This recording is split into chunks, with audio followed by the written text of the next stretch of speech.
আজকে তো সকালবেলা কান খান থেকে দিচ্ছ তুমি একাই কি ভাব বাবা সকালবেলা আমাদের ছেলে আছে বাপের ওষুধ খা আম নাই কোনো যাও নাই চাকরি বাকরি নাই এই বাপের ওষুধ খা মায়ের ওষুধ কিনতে তুই ছেলে এখন কি করেন নাকি তাই কি সহ্য করেন নাকি কারণ নাকি তুমি তোমার কাম চাও বাকি ছেলেটা একটু ভাত নিয়ে পাতা দিয়ে পারিস মোর কাছে তুই দিয়ে পারিস শক্তি নাই রে বুড়ার গায়ে তেল মাখতে হয় হাতে পায়ে বাবা কি আছে বাবা বাবা বাড়ি ভাত খাওয়া টাকে বাবা বাজার দেখাই তো ঘড়ি কয়টা বাজা বাবা আমি তো ঘরে চিনি না বাবা বাজার দেখো ঘড়ি বড় কাটা কোনটা ছোট কাটা কোনটা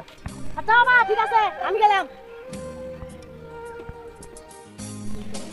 বাবা বাবা দেখছি ঘড়ি কাটা কোনটা আছে বাবা দেখছাম ঘড়ির কাটা ঘড়ির মধ্যে আছে ছেলে আমার বড় হবে